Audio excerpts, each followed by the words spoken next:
offensive game do you think the Mavericks are going to bring out to make you the best player that you can possibly be? And how do you see yourself fitting in lineups next to Luka and Kyrie? I just think playing with these guys is going to be a lot more space and opportunity on the floor that necessarily wasn't there for me in New Orleans, and just be able to showcase, my playmaking ability. I shot it pretty good from the three last year. Hopefully, I shoot it better this year, even better. So I think just really being able to show my complete game and just showing that I can really shoot the ball. Naji, Tim Cato, DLLS. You have a sneaky collection of highlight passes throughout your career. I'm just wondering where that developed, what areas of the floor do you think you're best at using that skill, and how you think it kind of translates to Dallas?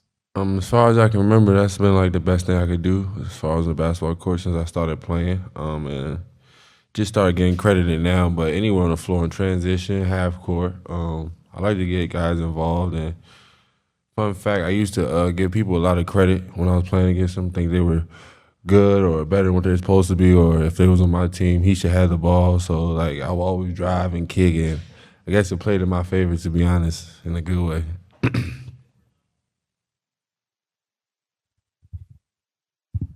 Hey, Naji, Mark Followell from the Mavs TV broadcast. Great to have you here. I love to ask the guys who started in the league on two-way contracts about their path. You've gone from that two-way contract when you first were with the Pelicans to obviously being a sought-after free agent, a rotation guy. Obviously, the journey isn't finished.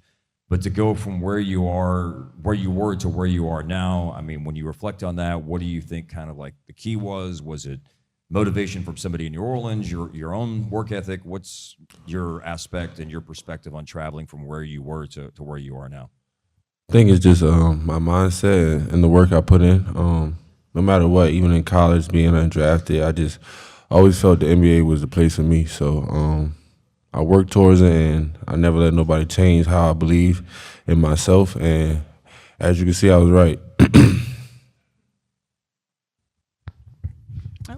Back over here in the front, doing my journalistic IG research, you have a post that says the blessing in being blessed is to be able to bless others. Fact.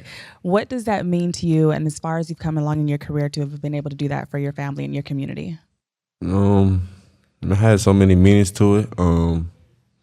Just being in the NBA and going to, my neighborhood in Pleasantville, where you probably have never even heard of, and kids being able to see me. I mean, I just feel like that's a blessing. I know how it felt when I seen somebody with any certain status back in the day when I was a kid. It motivated me. As far as just being a helping hand to my family, my friends, whatever they need. It don't even have to be money necessarily, just being there for them. And yeah, that's basically it. Whatever they need, just being there to help out. Quinn Cook as Yes. well. What does the NBA brotherhood or that brotherhood mean for you? We're both from the same place, PG County. And, all in the same gyms, work out with the same trainers, have the same friends. So just a real genuine connection. And then, QC, he been a two-time NBA champion, college national championship, best point guard in the country in high school. So just being with him every day, meeting the connections I meet through him, just understanding the game on a different level, it's unbelievable. You for your defense, but what would you say is the secret to being a really good defender? Is it more instincts? Is it discipline? Just what goes into it? I think it's just a mentality, if you want to do it or not. Simple as that, just most things in life. If you really want to do it or not, come down to it. It's my livelihood. If I don't do it, I wouldn't be sitting here right now, you know what I'm saying? So that's what it is. How much, speaking of that, how much did you take notice last year of what Derek Jones did? And he always said guarding Luka's in practices was about as hard as it got for him, even on the court. I don't know if this intensity is quite like that, but how much does going against a superstar every day in practice impact maybe or improve your team? I definitely think it makes you better. Helps you understand the game a little bit more. Stars usually like to get the ball in certain spots or stuff like this. So it definitely helps me in the game. Guarding Zion and B.I. and CJ wasn't easy in practice. And then in the game, it was a little bit easy. So I think just getting constant reps guarding those guys, and it's honestly a pleasure. It's like a cheat code, I get to guard Luka in the game, and then no disrespect, but guard someone less of his caliber, makes the game much easier. So. All right, we got one more for Naji.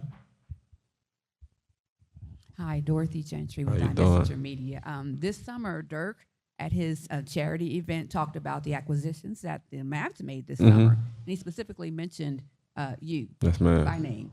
So how does that make you feel that he thinks that you're a key piece for the Mavs this season? Man, for my name to even coming out of Dirk Nowitzki's mouth is unbelievable. So just a blessing, and I'm just so excited to be here. I've already met some of my favorite Hall of Famers in the world, Jason Kidd.